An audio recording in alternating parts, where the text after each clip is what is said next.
Din sila. Tercipta urus.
Ang maiksing kasaysayang ito, alam po natin ito. Pero ipinakita lang po namin sa ganito pong pagkakataon na ang ating Panginoong Hesus ay tumanggap ng napakaraming sugat. Ang sabi po ng Biblia, 30 na sugat ang tinanggap niya sa kanyang likod. At hindi lamang po yun, makikita po natin na maging yung koronang tinik ay tumagos sa kanyang ulo. At ang pako sa kanyang paa ay tagos, maging sa kanyang mga kamay. Yun ho ay dahil ang ating Panginoong Hesus ay lubha ang pag-ibig sa bawat isa sa atin. Kung atin pong dadamahin ang kirot at sakit na mga sugat na yan na tinanggap ng ating Panginoon, bagamat siya'y walang kasalanan, ang sugat na yan ay dapat tayo po ang parusahan, dapat tayo ang napako sa krus dahil tayo ang makasalanan. Pero dahil sa pag-ibig ng Diyos, ang kanyang bugtong na anak ibinigay niya upang tayo po hindi mapahamak. Alam niyo po ba kung bakit siya kinoronahan ng koronang tinik? Sapagkat ang ating Panginoong Hesus po ay kinilalang hari ng mga hari. Ngunit ang mga kaaway ay hindi pumayag, kaya nilagyan siya ng koronang tinik upang sa pamagitan ng koronang tinik ay ipaalam ng kaaway ng Panginoong Hesus na ang ating Panginoong Hesus ay mamahal. Siya ay walang katotohanan at walang kapangyarihan ang kanyang pagiging hari, kaya siya po ay tinuya. Siya po ay nilait sa pamagitan ng mga koronang tinik. Hindi lamang po yun, siya po ay kaya pinakuha ng kamay sapagkat ang kamay ng Panginoong Hesus ay matulungin.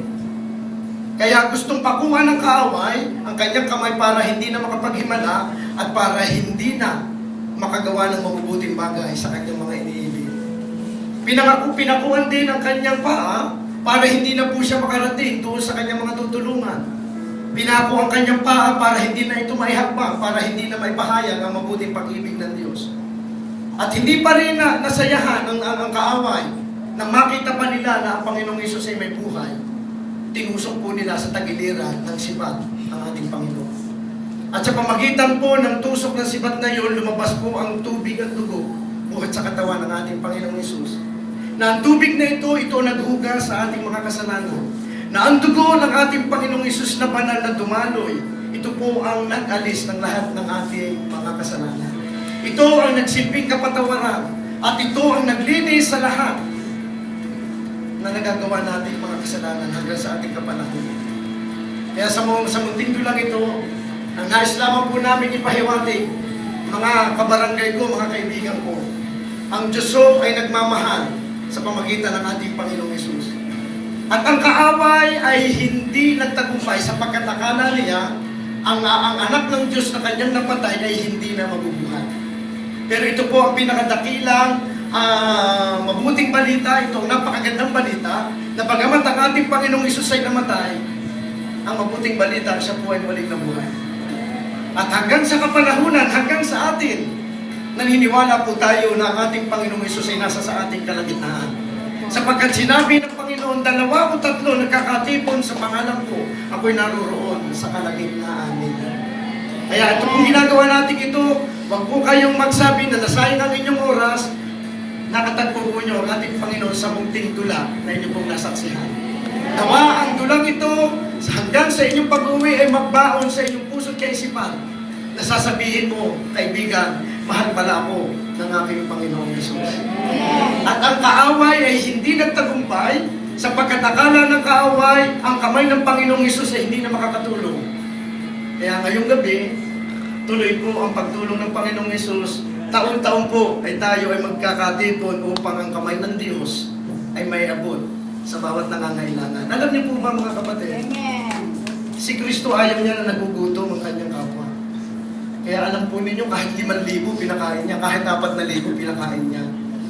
Tayo pa kaya, wala pa tayong 200 dito, hindi tayo kaya pakainin. Kaya yun po ang pag-ibig ng Diyos. Maraming pong salamat. At doon po sa nais ko pong maganyaya, nais ko pong tayo lahat ay tumayong muli.